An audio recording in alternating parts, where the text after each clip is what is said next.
شہباز شریف نے یا نواز شریف نے یا ان مسلم لیگ نون نے، مجھے ٹھیک سے یاد نہیں، میرا خیال ہے شہباز شریف کا ذکر تھا، اور میں نے انکار کر دیا وہ جو جب وہ دھرنا ورنا دے رہے تھے، تو شہباز شریف صاحب نے ان کے خلاف پھر ایک حد تک عزت کے ہر جانے کا دعویٰ دائر کر دیا تھا کہ جی بتائیں ہم نے کس کے ذریعے سے آپ کو 10 ارب روپے آفر کیا۔ عمران خان صاحب کی عادت نا، لمبی چھوڑتے ہیں، آگے نکل جاتے ہیں، پیچھے مڑ کے نہیں دیکھتے، ثبوت دینا تو وہ اپنا کام نہیں سمجھتے۔ اچھا، انہوں نے پھر کیس کر دیا، تو پھر ہمارے ملک کا جو نظام ہے کہ اس کے بعد پھر عمران خان وزیر اعظم نہیں تھے، اس کے بعد وہ وزیر اعظم بن کے اس کے بعد وہ پھر نہیں رہے، لیکن جو شہباز شریف صاحب نے حد تک عزت کے ہر جانے کے دعوے دائر کر رکھے، تو اس میں عمران خان صاحب عدالت میں پیش نہیں ہوئے، آج تک پیش نہیں ہوئے۔ اس پھر عدالت جو ہے ان کو بار بار ٹائم دیتی رہی، موقع دیتی رہی کہ آئیں جی آپ اپنا جواب تو داخل کرائیں، اپنا جواب داخل کرائیں، تو عمران خان صاحب نے جو ہے وہ اپنا جواب بھی داخل نہیں کروایا، اور پھر عدالت نے ان کو بار بار یہ مواقع دیے کہ بھائی اگر آپ یہ نہیں کریں گے تو قانون کے مطابق ہم آپ کا حق دفاع ختم کر دیں گے۔ بہت سارے ایسے مواقع دیے گئے، لیکن عمران خان صاحب نہیں پیش ہوئے، کیونکہ انہوں نے جو ہے وہ اپنے دفاع میں کرنے کی کوئی بات نہیں تھی، ثبوت وہ کدھر سے لاتے، انہوں نے تو ویسے ہی ایک الزام لگا دیا تھا۔ تو وہ پھر عدالت نے بہت سارے موقع دینے کے بعد ان کا حق دعویٰ ختم کر دیا، پھر وہ معاملہ سپریم ہائی کورٹ میں گیا، حق دعویٰ ختم کرنے والا جو مین کیس ہے اس کا تو بھی فیصلہ ہی نہیں ہوا۔ اس کے بعد وہ سپریم کورٹ میں آ گیا، سپریم کورٹ نے پھر ان کا حق دفاع جو نہیں ہے وہ ختم کرنے کا فیصلہ برقرار رکھا، پھر یہ نظر ثانی میں آ گئے۔ آج جو ہے وہ پھر فیصلہ سپریم کورٹ نے محفوظ کر دیا تھا۔ جسٹس عائشہ ملک صاحبہ جو ہیں، عائشہ ملک صاحبہ، ان کی سربراہی میں 3 رکنی بینچ تھا جس نے یہ سماعت کی، اور آج انہوں نے عدالت میں ایک مختصر فیصلہ پڑھ کے سنایا، اور اس میں 2-1 کی یعنی کہ 2 ججز کی اکثریت سے انہوں نے عمران خان کا جو حق دعویٰ ختم کرنے کا فیصلہ تھا اس فیصلے کو ختم کر دیا، اور ٹرائل کورٹ کو کہا کہ قانون کے مطابق کارروائی آگے بڑھائی جائے، یعنی کہ عمران خان صاحب اپنا حق دفاع استعمال کر سکتے ہیں۔ اچھا، عائشہ ملک صاحبہ نے تو یہ کر دیا۔ ویسے جب عائشہ ملک صاحبہ اس بینچ کی سربراہ تھی تو پھر سبھی لوگوں کو اندازہ تھا کہ فیصلہ کیا ہوگا۔ اب یہ بات درست ہے یہ نہیں ہے، لیکن اندازہ یہی لگایا جاتا ہے سب کی طرف سے۔ تو پھر وہ جو عمران خان صاحب کے بہت سارے لوگوں کے ابھی بھی لاڈلے ہیں، اب انہوں نے یہ تو کہہ دیا کہ نہیں جی خان صاحب کا آپ حق دعویٰ ختم نہیں کر سکتے، لیکن خان صاحب کو آپ جواب دعویٰ داخل کرنے کا پابند بھی تو بنائیں۔ آپ ان کو یہ کہنا کہ جی ٹھیک ہے ہم آپ کا حق دعویٰ بحال کریں، لیکن آپ عدالت میں پیش ہو کر اپنے ثبوت پیش کریں۔ اب یہ تو آپ ایک 12 سال تو ہو گئے بھائی، 12 سال سے عمران خان صاحب اس مقدمے کا فیصلہ نہیں ہونے دے رہے، پیش نہیں ہو رہے، اور جب وہ اتنے طویل عرصے کے بعد جب پھر ان کا حق دعویٰ ختم کیا گیا، جواب دینے کا حق جو ختم کیا گیا، تو آپ نے اس کو پھر بحال کر دیا۔ اب وہ پھر 10-12 سال یہ کام چلتا رہے گا۔ اس کے بعد اگر اس کیس کا فیصلہ ہو جاتا ہے عمران خان صاحب کے حق میں یا خلاف میں، پھر اپیلیں ہائی کورٹ میں، پھر اپیلیں سیشن کورٹ میں، کیونکہ سول کورٹ میں ہوتا ہے دعویٰ، پھر سیشن کورٹ میں اپیل، پھر ہائی کورٹ میں اپیل، پھر سپریم کورٹ میں اپیل، تو یہ تو 40-50 سال اسی طرح چلتا رہے گا کیس۔ تو یہ ہمارے ملک کا نظام انصاف ہے جی۔ اور میں معذرت کے ساتھ جسٹس عائشہ ملک صاحبہ سے معذرت کے ساتھ کہ یہ آپ کو کم از کم ملزم کا ریکارڈ، جو ملزم کے اپیلنٹ کا ریکارڈ دیکھ لینا چاہیے تھا کہ وہ کیا اس کیس کا فیصلہ کروانا چاہتا یا نہیں کروانا چاہتا۔ وہ نہیں کروانا چاہتا، اور اس چیز کا عائشہ ملک صاحبہ کو بھی اچھی طرح سے علم ہے۔ آگے بڑھتے ہیں جناب اگلی خبر کی طرف، اور وہ یہ ہے کہ سپریم جوڈیشل کونسل کا آج اجلاس ہوا ہے، اور سپریم جوڈیشل کونسل نے آج ججز کے خلاف کل 10 جو شکایات تھیں وہ نمٹا دیں۔ چیف جسٹس جج آفریدی کی زیر صدارت یہ اجلاس ہوا تھا، تو وہ شکایات نمٹا دی گئی، یعنی کہ ان کو درخواست اعتنا نہیں سمجھا گیا ان شکایات کو۔ اچھا جی، اگلی خبر کی طرف بڑھتے ہیں ہم، اور اگلی جو خبر ہے وہ گلگت بلتستان کے حوالے سے۔ گلگت بلتستان کے نتائج ابھی تک مکمل نہیں ہوئے ہیں۔ شروع میں جو اطلاعات تھی وہ یہ تھی کہ جی 10 سیٹیں پیپلز پارٹی جیت گئی ہے، 6 مسلم لیگ نون جیت گئی ہے، 2 آزاد ایسے ہیں جن میں مسلم لیگ نون کا کلیم ہے کہ جی ہمارے ہی آدمی ہیں، اور وہ کلیم ان کا درست بھی ہے، اور ان لوگوں نے کوئی اعتراض نہیں کیا اس بات کے اوپر۔ تو اس حساب سے پھر 8 اور 10 ہو جاتے تھے، لیکن پھر ایک دوبارہ گنتی میں سیٹ جو ہے وہ پی ٹی آئی کی کم ہو گئی، تو وہ پھر اب 9 اور 8 پہ آ گیا معاملہ۔ اب یہاں پہ جو پاکستان مسلم لیگ نون کے رہنما غلام دستگیر خان بھی یہ کہتے ہیں، حافظ الرحمان جو جی بی میں ان کے پارٹی لیڈر ہیں، وہ بھی یہ کہتے ہیں کہ جی ہم تو حکومت بنانے کی پوزیشن میں ہیں، ہم نے تو چند آزاد ساتھ ملانے، ہم نے حکومت بنا لینی ہے۔ لیکن ہم اس چیز کو بڑی اچھی طریقے سے جانتے ہیں، اور آپ کو بھی یہ بتائے دیتے ہیں کہ چونکہ وفاقی حکومت وہاں پہ حکومت بنانے میں دلچسپی کوئی نہیں رکھتی، کیونکہ انہوں نے ایک کمٹمنٹ کر دی ہے پیپلز پارٹی کے ساتھ، جی آپ بنا لیں حکومت اور ہمیں ووٹ دیتے ہیں بجٹ میں، تو وہ حکومت بنانے میں دلچسپی نہیں رکھتے۔ اگرچہ یہ پتہ چلا ہے کہ آزاد اراکین جو ہیں وہ ان کی اکثریت جو ہے وہ پیپلز پارٹی کے بجائے مسلم لیگ نون کو ترجیح دے رہی ہے، لیکن جناب 2 بندے وہاں پہ موجود ہیں، وہ دو بندے کون ہیں؟ ایک ہے جناب سندھ کے صوبائی وزیر، بلکہ دونوں ہی صوبائی وزیر ہیں، ناصر شاہ صاحب اور شرجیل میمن صاحب۔ سنا ہے خاصی پرکشش قسم کی ترغیبات کے ساتھ وہ وہاں پر موجود ہیں تاکہ آزاد اراکین کو ساتھ شامل کرایا جا سکے، لیکن ابھی تک ان کا کوئی معاملہ چل نہیں رہا۔ اگلی اطلاع یہ ہے کہ اس وقت پاکستان پیپلز پارٹی کی طرف سے وزارت اعلیٰ کے جو امیدوار ہیں وہ ڈاکٹر امجد ایڈوکیٹ ہیں۔ ابھی تک کی ہمارے پاس جو اطلاعات ہیں وہ یہ ہیں کہ جو ایک فارمولہ بنایا گیا ہے آف دی ریکارڈ، وہ یہ بنایا گیا کہ وزیر اعلیٰ پیپلز پارٹی کو ہو جائے گا، گورنر جو ہے وہ مسلم لیگ نون کا جو ہے وہ نامزد کیا جائے گا، اور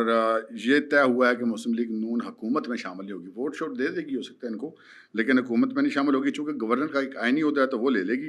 اور وہی جو اس وقت وفاق کے اندر فارمولہ چل رہا ہے کہ پیپلز پارٹی نے وزارتیں نہیں لی، ویسے وہ ساتھ دے رہی لیکن وزارتیں نہیں لے رہی، تو وہی فارمولہ جو ہے وہ اس وقت گلگت بلتستان میں لگانے کی کوشش کی جا رہی ہے۔ بہرحال جب یہ بجٹ پاس ہو جائے گا قومی اسمبلی سے، اس کے بعد صورتحال صحیح طرح سے سامنے آئے گی کہ کیا معاملہ ہوتا ہے اور کیا نہیں ہوتا، بہرحال یہ بجٹ سے پہلے میرا خیال ہے ہو جائے گا معاملہ۔ اچھا، اگلی کیونکہ 5 سیٹیں ایسی ہیں جن کے اوپر ابھی بھی رزلٹ جو ہیں وہ آنے ہیں، کہیں پہ پولنگ دوبارہ ہونی ہے، کہیں پہ گنتی دوبارہ ہونی ہے، تو 5 سیٹیں ابھی باقی ہیں جس سے نتائج بدل بھی سکتے ہیں۔ آگے بڑھتے ہیں جناب، آگے اب چلتے ہیں آزاد کشمیر۔ اچھا، آزاد کشمیر میں نا 2 مطالبات ایسے ہیں جو بڑے قابل اعتراض ہیں اس کالعدم جوائنٹ عوامی ایکشن کمیٹی کے۔ ایک مطالبہ تو 12 سیٹیں ختم کرنے والا، بڑی سیدھی سی بات ہے، آپ کیسے کشمیری ہیں کہ یہ 12 سیٹیں تو مقبوضہ کشمیر سے ہجرت کر کے آنے والوں کی ہیں نا، جو آپ سے زیادہ قربانیاں دے کر آئے ہوئے ہیں، تو ان کو آپ کہتے ہیں کہ آپ کشمیر کا ایسا ان کو نہیں بنانا چاہتے، مقبوضہ کشمیر کے لوگوں کو، جبکہ بھارت نے آزاد کشمیر کے کوٹے کی وہاں پہ نشستیں رکھی ہوئی ہیں، اگرچہ ان پہ الیکشن کوئی نہیں لڑتا، خالی رہتی ہیں، لیکن اس نے وہ سیٹیں ختم نہیں کی۔ آپ پاکستان میں سے جو مقبوضہ کشمیر کے مہاجرین کی سیٹیں وہ ختم کرانا چاہتے ہیں۔ ایک بات یہ، اس پہ بڑا ہمیں اعتراض ہے، کیونکہ یہ تو مسئلہ کشمیر پہ تاریخی موقف جو ہے اس سے انحراف ہو جاتا ہے اور یہ بھارت کو سپورٹ کرتا ہے موقف۔ دوسری بات، ایک اور چیز سامنے آئی کہ جناب یہ جو الیکشن آئین میں اور الیکشن ایکٹ میں جو حلف نامہ ہے اس میں تبدیلی چاہتے ہیں، کیونکہ جو ابھی حلف نامہ ہے اس میں بنیادی طور پہ یہ کہا گیا کہ جی میں نظریہ پاکستان اور الحاق پاکستان کی جو پالیسی ہے اس کے ساتھ وفادار رہوں گا۔ اب یہ کالعدم تنظیم والے کہتے ہیں نہیں جناب، آپ یہ پاکستان بیچ میں سے نکال دیں، آپ صرف یہ لکھیں کہ جی میں جموں کشمیر کی جغرافیائی حدود اور ریاست کشمیر سے وفاداری کا وفادار رہوں گا۔ سو نظریہ پاکستان اور الحاق پاکستان کا جو نظریہ ہے اس کو یہ نکالنا چاہتے ہیں، تو پھر عزائم تو بالکل واضح ہو گیا نا بھائی، پھر پیچھے کسر تو کوئی نہیں رہے گی۔ میں نے کل بھی عرض کی تھی جی، بڑی سمپل سی بات ہے، آزاد کشمیر کے لوگوں کو 3 روپے یونٹ بجلی کا ملتا ہے، 2000 روپے من گندم ملتی ہے، ہر گھر میں وہاں پہ سرکاری ملازمین موجود ہیں، ان کو کوٹا ملتا ہے، پورے پاکستان میں ان کو ملازمتیں بھی ملتی ہیں، کوٹا بھی ملتا ہے، ایجوکیشن بھی ملتی ہے۔ کسی پاکستانی کو آزاد کشمیر میں یہ چیزیں نہیں حاصل، کوئی پاکستانی وہاں پہ جائیداد نہیں خرید سکتا، کوئی پاکستانی وہاں پر کاروبار نہیں کر سکتا، کوئی پاکستانی وہاں کسی یونیورسٹی کالج میں پڑھ نہیں سکتا، ان کو یہ ساری سہولتیں ہیں، ہمیں اس پہ اعتراض بھی کوئی نہیں ہے۔ اچھا، لیکن جب آپ کو اتنی ساری سہولتیں ہیں، آپ کے گھر میں بندہ بھی کوئی بے روزگار نہیں ہے، اگر کوئی بے روزگار ہے تو مرضی سے ہے، پھر آپ کو حکومت پاکستان نے ایوب خان کے زمانے میں پورے میرپور کو اٹھا کے یو کے میں بٹھا دیا تھا۔ میرپور کی آبادی کا تو میرا حال ہے کوئی 70-80% جو ہے وہ یو کے میں ہے، لیکن باقی کشمیر میں بھی کم از کم 50% آبادی جو ہے وہ یو کے میں اور دیگر ممالک میں ہے۔ اب چکر کیا ہے، وہاں سے آپ کو باہر سے آ رہا ہے آپ لوگوں کو پیسہ، آپ کے عزیز و اقارب وہاں پہ جا کے کما کے آپ کو بھیج رہے ہیں، تو آپ کو بس نوٹ ہیں کھلے اور خرچہ کوئی نہیں، بجلی آپ کو 3 روپے یونٹ ملی ہے۔ یہاں پہ جو یہاں پہ پاکستان کے اندر لوگ ایک بجلی کے بل کے پیچھے خودکشیاں کر رہے ہیں، اور آپ جن کے پاس باہر کا پیسہ ہے ان کو جناب 3 روپے یونٹ بجلی مل رہی ہے، 2000 روپے من آٹا مل رہا ہے، تو اب آپ کے پاس پیسہ بھی کھلا ہے، ذمہ داری بھی کوئی نہیں، کمانے کی پریشانی کوئی نہیں، یہ بھرے پیٹ کی مستیاں ہیں۔ اور وہ جو بھرے پیٹ والے جو نوجوان ہیں، جو پڑھنا شڑنا بھی انہیں کوئی نہیں، کام کاج بھی ان کا کوئی نہیں ہے، گھر میں جو ہے وہ کیا اسے کہتے ہیں موجیں لگی ہوئی ہیں، تو ان کو پکڑ کے آپ گمراہ کرتے ہیں، اور وہ بھی گمراہ ہونے کے لیے تیار بیٹھے ہوتے ہیں، اس لیے کہ فارغ آدمی ہیں۔ تو وہ اب جب یہ ایک بات یہاں تک رہتی تو ٹھیک تھی، لیکن جب وہ آپ ریاست کو، اسٹیٹ کے مفاد کو تباہ کرنا شروع کر دیں اس وجہ سے کہ آپ کا پیٹ بھرا ہوا ہے، آپ کا مسئلہ کوئی نہیں ہے، اور اب آپ کو ایک ایڈونچر چاہیے، میں ینگسٹرز کی بات کر رہا ہوں، تو ان ینگسٹرز کو یہ لوگ گمراہ کرتے ہیں۔ تو گمراہ کر کے یہاں پر لے آئیں، تو یہ صورتحال بڑی حساس ہوگی۔ اب جو انہیں کال دے رکھی ہے آج کی، میں آپ کو وہاں پہ تازہ ترین سچویشن بتا دیتا ہوں۔ وہاں پر آج آزاد کشمیر کے جو علاقے ہیں ان کو آپ 3 حصوں میں تقسیم کر سکتے ہیں۔ ایک وہ حصہ جہاں پہ مکمل امن و امان ہے، تمام بازار کھلے ہوئے ہیں، بہت سارے وہاں کے شہر ایسے ہیں جہاں پہ بازار مکمل کھلے اور کوئی صورتحال نہیں ہے، کوئی وہاں پہ جلسہ نہیں ہے، جلوس نہیں ہے، کوئی مسئلہ، نارمل زندگی چل رہی ہے۔ دوسرا وہ ٹائپ ہے آزاد کشمیر کے کچھ علاقے ایسے ہیں جہاں پہ بازار تو بند ہیں لیکن مظاہرین شین کوئی نہیں ہے، باقی امن و امان ہے، معاملات ٹھیک چل رہے ہیں۔ تیسرا وہ چند ایک جگہ ایسی ہے جہاں پہ بازار بھی بند ہیں، جلوس بھی نکلے ہوئے ہیں اور مظاہرین مشتعل بھی ہیں، وہ شرپسند اب وہاں پہ ریلیاں نکال رہے ہیں۔ اب انہوں نے اعلان کر رکھا جی ہم نے مظفر آباد جانا ہے۔ ہماری اطلاعات کے مطابق ان کو اب مظفر آباد کسی نے نہیں جانے دینا، ان کو روک کے رکھا گیا راولپ کوٹ میں۔ اچھا، ابھی جو پوزیشن ہے جو انہوں نے پچھلی دفعہ معاہدہ کیا تھا 4 اکتوبر 2025 کو، جس کے تحت 177 مقدمات ان کے ختم کیے گئے تھے ان شرپسندوں کے خلاف، تو آج نوٹیفیکیشن جاری ہوا ہے حکومت آزاد کشمیر کی طرف سے اور وہ 177 مقدمات بحال کر دیے گئے ہیں۔ اور یہ کہا گیا ہے کہ چونکہ جو معاہدہ طے پایا تھا اس کے مطابق معاہدے کے تمام شقوں پر معاملات کو عمل درآمد کمیٹی کے ذریعے حل کرنے پر اتفاق کیا گیا تھا، اور سڑکوں پر آ کے اور انتشار پیدا کر کے اور دباؤ ڈالنا معاہدے کی خلاف ورزی ہے۔ چونکہ آپ نے معاہدے کی خلاف ورزی کری ہے لہذا اس معاہدے کے تحت ہم نے جو آپ کے خلاف مقدمے واپس لیے تھے وہ ہم سارے بحال کر رہے ہیں، وہ ریسٹور سارے کر رہے ہیں، تو اب وہ بحال کر دیے گئے ہیں۔ اب اگلی بات کیا ہے، ہمیں مختلف قسم کی خبریں آ رہی ہیں جی، یہ جو ان کی ایکشن کمیٹی والے کے جو مختلف سوشل میڈیا پلیٹ فارمز ہیں کہ جی ہم نے یہ کہا ہے کہ جی فلاں فلاں ہماری شرطیں ہیں، وہ مانیں گے تو پھر ہم مذاکرات میں بیٹھیں گے۔ بھائی صاحب آگے سے معاملات کچھ اور اب خراب ہیں، معاملات شاید اس کاردن تنظیم کو بھی اندازہ نہیں ہے کہ معاملات کس حد تک جا چکے ہیں ادھر دوسری سائڈ پہ۔ فیصلہ یہ ہوا ہے کہ جناب مذاکرات تو کیا آپ سے کرنے ہیں، آپ کی طرف سے مذاکرات کی پیشکش ہے وہ بھی مسترد ہے، اب نہ کوئی مذاکرات ہوں گے اور نہ ہی کوئی معاہدہ ہوگا، فل فورس کی جائے گی استعمال، کیونکہ یہ جو پولیس اہلکار اور دیگر شہداء ہیں نا 20 شہداء، اس حوالے سے بھائی جان ادھر ریاست میں بڑا شدید غم و غصہ پایا جاتا ہے، بگڑ گئے ہیں معاملات، اب کوئی معافی نہیں ہے۔ یہ بھی پتہ چلا ہے کہ یہ ان ساری ریلیاں، اب دیکھیں یہ ریلیاں جو نکلی ہیں 4-5 ہزار بندہ اگر ریلی میں ہے، اس 4-5 ہزار بندے کو دن کا 3 ٹائم کے کھانے پہ جو نہیں ہے وہ کروڑوں روپیہ لگتا ہے،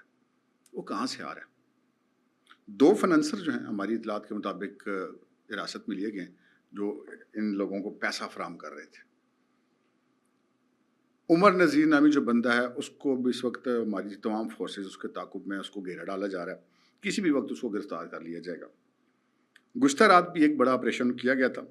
اور یہ پتہ چلا کہ شرپسندوں کی جانب سے کچھ انتہائی جدید اسلحہ اور کچھ انتہائی جدید موبائل ٹیکنالوجی استعمال کی گئی ہے۔ اس کے حوالے سے بھی اب تحقیقات کی جا رہی ہیں کہ وہ جو جدید ترین آتشی اسلحہ ہے وہ کہاں سے آیا ہے، ان کے پاس کیسے پہنچا ہے، کس نے بھیجا ہے، اس کی بھی تحقیقات ہو رہی ہیں، اور یہ ٹیکنالوجی کیسے ہے۔ تو یہ جو اب راولہ کوٹ میں قافلے کو روکا گیا ہے، کیونکہ جو ہماری بات ہوئی ہے نا جی، آپ یہ سمجھ لیں کہ جو ریاست پاکستان کے لوگ ہیں کہ بھئی کیا ہوگا، وہ کہتے ہیں بھائی بات ہے سیدھی سیدھی، مظفر آباد ہے دارالخلافہ، دارالحکومت آزاد کشمیر کا۔ ان کا بھائی صاحب شر پسندوں کو، وہ کہتے ہیں نا جی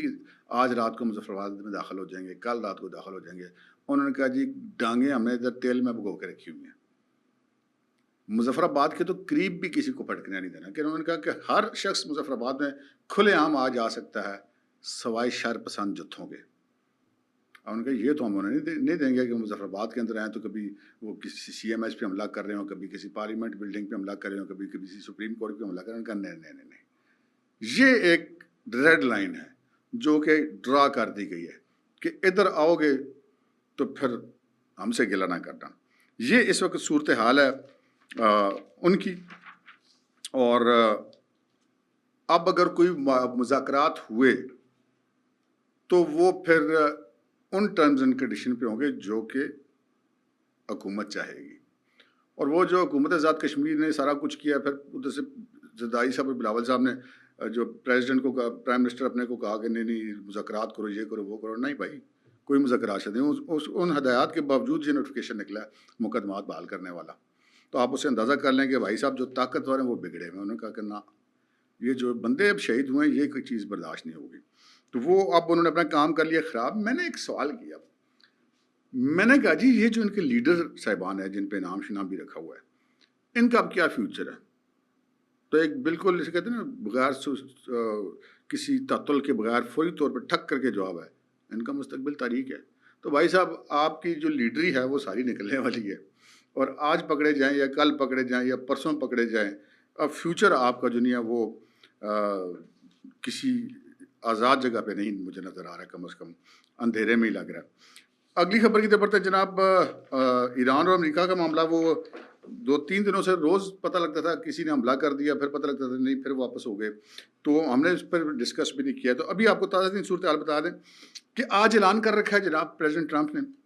اور کہا ہے کہ جی ایران ختم ہو چکے ہیں اور آج رات سے بڑی بمباری ہوگی، ہم پہلے سے بھی زیادہ بڑی اور طاقتور بمباری کریں گے. اوکے. ساتھ ہی ایران کی جو مسلح افواج ہیں انہوں نے یہ کہا ہے کہ جی ملک کے خلاف ہر قسم کے خطرے کا ڈٹ کر جواب دیں گے. اوکے. پھر ایک ایکس پوسٹ آپ کو اس وقت نظر آ رہی ہے اسکرین پہ، ایران کے اعلیٰ عہدیدار ہیں محسن رضائی صاحب، وہ پھر ٹرمپ سے بھی 2 قدم آگے نکلے. ان کا جی پاگل امریکی صدر یہ سمجھتا ہے کہ ہم اسے اس دلدل سے نکال سکتے ہیں تو جو اس نے خود پیدا کی ہے، لیکن ایرانی میزائل اسے اس میں اور زیادہ دھکیل دیں گے. واشنگٹن کو یہ فیصلہ کرنا ہوگا یا تو ایران کی شرائط قبول کرے یا دنیا میں اپنی ساکھ کا آخری ذرا بھی تباہ کر دے. پھر امریکی نائب صدر جے ڈی وینس نے کہا ہے کہ جناب نیتن یاہو نے یقیناً کچھ چیزیں غلط کی ہیں، لیکن بنیادی طور پر میرا خیال ہے کہ بعض اوقات ایسی بات چیت نجی رکھنا ہی بہتر ہوتا ہے. ہم ساتھ مل کر کام کرتے رہیں گے، لیکن جہاں مفادات مختلف ہوں گے وہاں پہ یونائٹڈ اسٹیٹس اپنی قوم کے بہترین مفاد کو ترجیح دے گا. اور آج جو ہے یہ پتہ چلا کہ امریکی جہاز جو ہے USS مائیکل مرفی، وہاں سے ایران کے اوپر ٹام ہاک کروز میزائل داغے گئے ہیں، اور امریکہ کے جو تازہ حملے ہیں ان کا نشانہ جو ہے ایران کے ساحلی علاقے ہیں. اور دوسری طرف ایران نے جو ہے وہ امریکی اڈوں کو بلاسٹک میزائلوں سے نشانہ بنایا، اور ایران کا جو کاماکازی ڈرونز ہیں اس نے بحرین میں بھی امریکی اڈوں کو نشانہ بنایا. تو یہ جناب تازہ ترین صورتحال تھی، ہم نے کہا آپ کے ساتھ شیئر کر دیجیے. اب تک کے لیے اتنا ہی، اجازت دیجیے، اللہ حافظ.